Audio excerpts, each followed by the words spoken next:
राजा विक्रमादित्य का बलिदान। एक बार उज्जैन राज्य में बहुत अधिक वर्षा हुई। लोग घर, जमीन और मवेशियों से हाथ धो बैठे।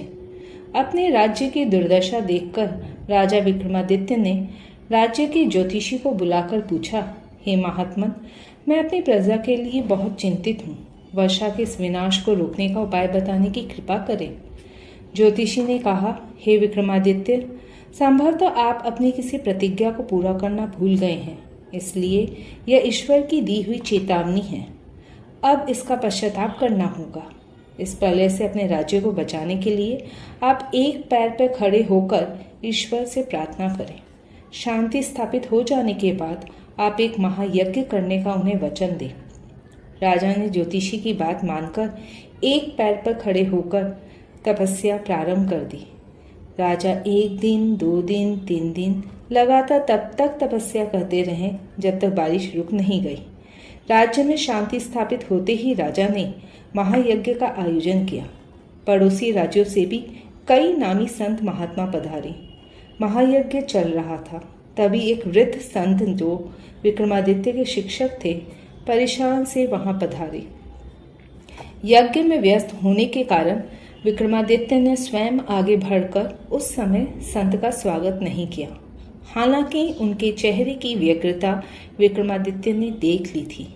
यज्ञ समाप्त होते ही विक्रमादित्य भागकर अपने गुरु के पास गए और करबद्ध हाथों से निवेदन किया, हे गुरुदेव, मुझे क्षमा करें, आप कुछ व्यग्र दिख रहे हैं। मुझे बताने की अनुकंपा करें। संभवतः मैं आपकी समस्या का निदान कर सकूं। वृद्ध संत ने कहा, हे विक्रमादित्य, मुझे इस यज्ञ में आके अत्यंत प्रसन्नता हुई। मैं यहाँ तुमसे सहायता मांगने भी आया था, क्योंकि मात्र तुम ही संभवतः मेरी समस्या का निदान कर सकते हो। हैरान राजा ने नतमस्तक होकर कहा, हे गुरुदेव, मैं अनुग्रहित हुआ।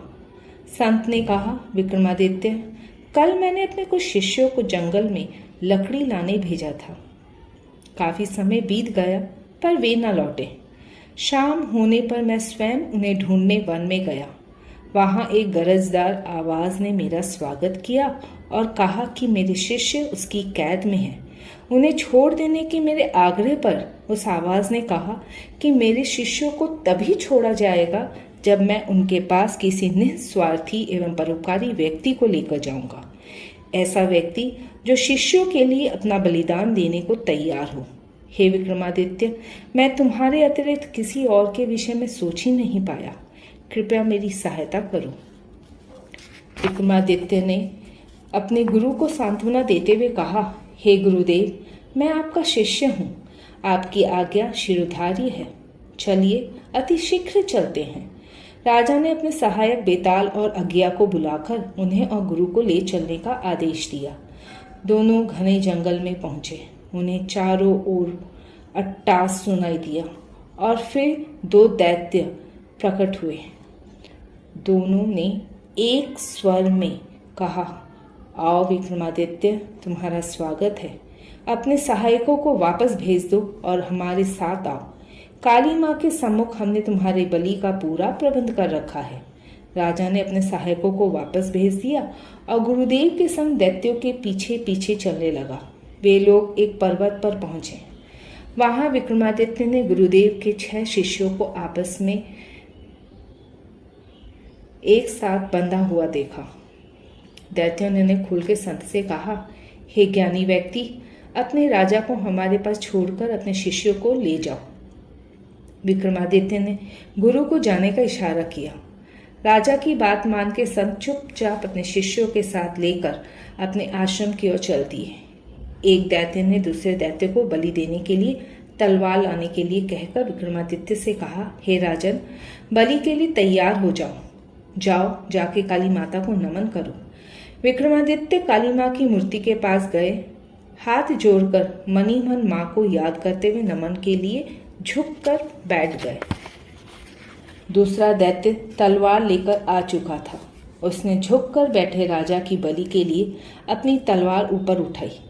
अगले ही पल आश्चर्यजनक घटना घटी। तलवार एक हार में बदल गया और राजा के गले में गिर पड़ा। आश्चर्यचकित विक्रमादित्य ने अपना सिर उठाया तो इंद्रदेव और वायुदेव को सामने खड़ा पाया।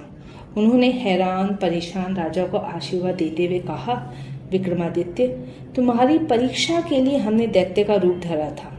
तुमने स्वयं को आदर्श राजा सिद्ध किया। अपनी प्रजा के लिए स्वयं के बलिदान से भी पीछे नहीं हटे। तुम्हारी कर्तव्य परायणता और आत्म बलिदान के पराक्रम से हम अति प्रसन्न हैं।